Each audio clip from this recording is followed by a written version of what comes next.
So friends, we will discuss the messages which we have posted today in the group. There is a quote from Maharshi. Be not attracted towards numerous thoughts that may occur during the initial stages of the practice of inquiry. जब आप आत्मविचार पर, self inquiry की practice पर लगते हैं तो आपके मन में तमाम विचार आते हैं। उन विचारों की ओर आपकी दृष्टि, उन विचारों की ओर आपकी अटेंशन नहीं जानी चाहिए। Stand apart from them as a dispassionate and indifferent spectator who says to himself, let what is happening or may happen happen. I shall merely be a witness. कहते हैं कि उन विचारों से आप अलग हट जाओ, बिल्कुल डिस्पैशनेट हो जाओ, न्यूट्रल हो जाओ, तटस्थ हो जाओ, दृष्टा हो जाओ और कहो जो कुछ चल रहा है, जो विचार चल रहे हैं, जो कुछ हो रहा है उसको होने दो, मैं तो केवल मात्र साक्षी हूं, इसका विटनेस हूं। तो इस तरह से सेल्फ इंक्वायरी आपको करनी है कि जब सेल्फ इंक्वायरी में आप जाते हैं तो आंखें बंद करेंगे, आई विचार पे आएंगे और सारे विचारों का जो भी उथल पुथल चल रहा है उसको जाने आने दें, उसमें आप इन्वॉल्व ना हो। You be neutral to it, just be witness to it. This is Maharshi say. धीमे धीमे विचारों का जो आप पे पकड़ है वो गिरने लगेगा और आपका साक्षी गहरा जाएगा, या you will start avoiding in self. ये महर्षि इसमें कह रहे हैं। दूसरा एक था, truth can not be expressed. सत्य का बयान नहीं किया जा सकता, सेल्फ को एक्सप्रेस नहीं किया जा सकता। Truth can not be expressed because in that state there is none present alongside him to witness or experience it, that he might form a description of it. Truth का क्यों नहीं describe किया जा सकता कि ट्रुथ के साथ कोई तो होना चाहिए जो उसको डिस्क्राइब करे। ट्रुथ के साथ कोई नहीं होता है, ट्रुथ ओनली एग्जिस्ट। जब दो होंगे, जब द्वैत होगा, तब एक देखने वाला है, एक एक्सपीरियंस करने वाला है और एक वो ट्रुथ है। तो ट्रुथ को एक्सपीरियंस करने वाला कोई होता ही नहीं है, उसका कोई विटनेस ही नहीं है, तो फिर कौन डिस्क्राइब करेगा उसको। So everything is a gigantic lie, even the words you are hearing now. कहते हैं ये सब एक विराट झूठ है, एक बहुत बड़ा झूठ है।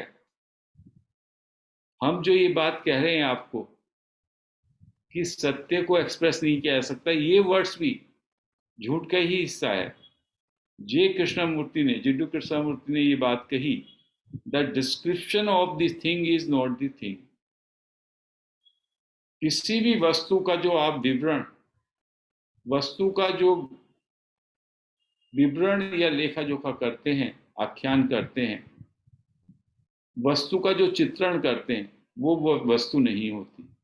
आप गुलाब को देखें, गुलाब को महसूस करें, बट गुलाब को डिस्क्राइब नहीं कर सकते। सूर्य को देखें, सूर्य को डिस्क्राइब नहीं कर सकते। जो भी आपका डिस्क्रिप्शन होगा वो उससे भिन्न होगा जिसका वो डिस्क्रिप्शन होगा। But the understanding that everything understood is false does not come easily and generally can be had only as a result of prolonged अभ्यास। कहते हैं ये वाली जो अंडरस्टैंडिंग है, जो हम बात कर रहे हैं कि कुछ भी, जो भी आप समझते हैं वो सब फॉल्स है, इस अंडरस्टैंडिंग को आने में भी समय लगता है और ये भी बहुत अभ्यास से आती है। इसलिए महर्षि से किसी ने पूछा परमात्मा क्या है, कुछ नहीं बताए। सत्य क्या है, कुछ नहीं बताए। क्योंकि ये गूंगे के गुड़ की तरह है कि एक बार जिसको सत्य की अनुभूति हो गई, सत्य का बोध हो गया, उसके बाद उसकी जवान, उसकी इंद्रियां ही गिर जाती हैं, वो उनको बता ही नहीं सकता। बताने वाला बचा ही नहीं। बताने वाला तो ईगो है, अहंकार है। आपकी सेपरेट पर्सनैलिटी है। सेपरेट पर्सनैलिटी जो है वो मन से कंट्रोल होती है और मनोनाश हो जाता है। तो देखने वाला कौन रहा? जो साक्षी देख रहा है वही तो ट्रुथ है। तो इसलिए किसी भी संत ने, किसी भी मास्टर ने उसको डिस्क्राइब नहीं किया, और जिसने डिस्क्राइब किया उसने उसे जाना नहीं, उसका बोध नहीं किया, ये मान लीजिएगा। जिसने बोध किया वो बयान नहीं कर सकता, और जो बयान करता है उसको बोध नहीं हुआ, ये आप जान लीजिए। एक और मैसेज है महर्षि का। Mr. A. Mysorean had read some theosophical books and he wanted to know about rivers.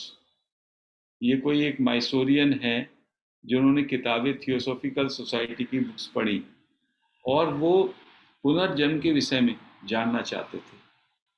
तो उन्होंने महाराज से पूछा, theosophy speaks of 50 to 10,000 year intervals between death and rebirth. कहते हैं हमारी जो किताबें हैं थियोसॉफिकल सोसाइटी की, वो कहती हैं कि एक आदमी का, एक जीव का डेथ होता है और फिर जन्म होता है, तो उसमें लगभग 50 साल से 10,000 साल तक का इंटरवल हो सकता है। There is no relation between the standard of measurement of one state of consciousness and another. ये why is this so? वो पूछ रहे हैं ये क्यों इतना बड़ा फर्क होता है, कभी 50 साल में रीबर्थ हो जाता है, कभी 10,000 साल में। तो भगवान ने क्या कहा महर्षि ने, There is no relation between the standard of measurement of one state of consciousness and another. कहते हैं कि कोई भी संबंध नहीं है। जो कॉन्शियसनेस है वो एक स्टेट में कुछ होती है और दूसरे स्टेट में कुछ होती है। All such measurements are hypothetical. इस तरह का जो ये मेजरमेंट है, पैमाना है 50 साल, 10,000 साल, ये सब एक फाल्सिटी है, काल्पनिक है। It is true that some individuals take more time and some less. कहते हैं ये तो सही है, कुछ इंडिविजुअल्स को पुनर्जन्म में टाइम नहीं लगेगा और कुछ को बहुत लगेगा, but it must be distinctly understood that it is not the soul that comes and goes. ये आप समझ लीजिए, जो आने वाला और जाने वाला है वो सोल नहीं है, आत्मा नहीं आती जाती है, but the thinking mind of the individual which makes it appear to do so. जो हमारा मन का सोच वाला मन है वही ऐसा सोचता है, डेलूजन में ऐसा सोचता है कि आत्मा जा रही है, आत्मा आ रही है। भगवान कहते हैं on whatever plane the mind happens to act it creates a body for itself. ये बहुत इंपॉर्टेंट है कि मन किसी भी प्लेन पे रहे अपनी एक बॉडी क्रिएट कर लेता है। ये मन जो है अपने लिए एक बॉडी क्रिएट कर लेता है। जैसे in the physical world a physical body, अभी हम इस भौतिक दुनिया में, तो मन ने ये भौतिक शरीर एक जो है क्रिएट कर लिया है। इन ड्रीम वर्ल्ड, स्वप्न की दुनिया में ड्रीम की बॉडी कर लेता है। जैसे हम सोते हैं तब भी हमारा एक स्वप्न का शरीर होता है, which becomes wet with dream rain and sick with dream disease.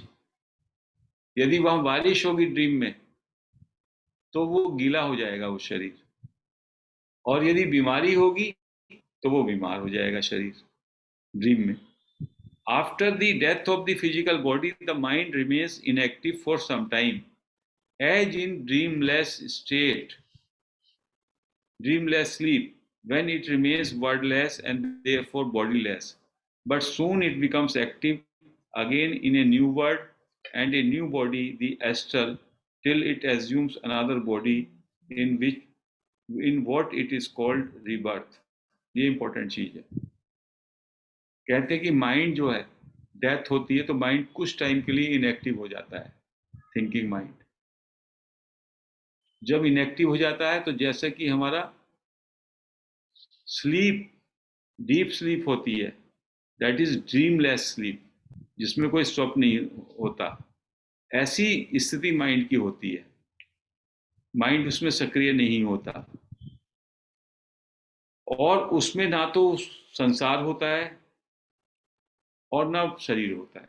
उस समय माइंड का पास ना तो संसार होता है ना शरीर होता है, क्योंकि माइंड एक्टिव नहीं है, इनएक्टिव है, डोरमेंट है। लेकिन कुछ समय के बाद ये फिर से एक्टिव हो जाता है, और फिर ये एक नए संसार का निर्माण करता है। और एक उसको बॉडी भी चाहिए, एस्ट्रल बॉडी चाहिए। जब तक वो उसको पुनर्जन्म नहीं हुआ तब तक वो एक एस्ट्रल बॉडी में रहेगा।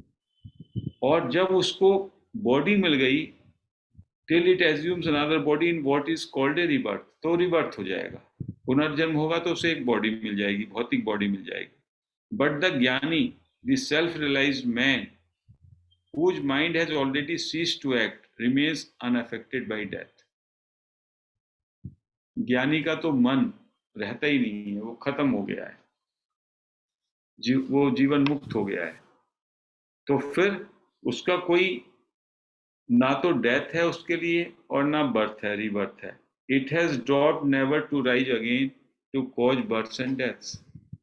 जब मनोनाश हो गया, मन ही जो है डेथ और बर्थ का कारण है, और मन रहा नहीं। तो इसलिए ज्ञानी के लिए कोई रिवर्थ नहीं है। The chain of illusion has snapped for ever for him. ये जो इल्यूजन्स हैं, जो भ्रांतियां हैं, इसकी पूरी कड़ी वो सब की सब मिट गई हैं उसके लिए। It is now clear that there is neither real birth nor real death. ना तो कोई रियल वास्तविक जन्म है, ना वास्तविक मृत्यु है। It is the mind which creates and maintains the illusion of reality in this process till it is destroyed by self realization. मन ही ये भ्रांति पैदा करता है कि जन्म हो रहा है, मृत्यु हो रही है बॉडी की, और मैं बॉडी हूं। ये सब वो भ्रांति करता है। लेकिन जब मनोनाश हो जाता है तो आपको वास्तविकता का ज्ञान हो जाता है, वास्तविकता का बोध हो जाता है।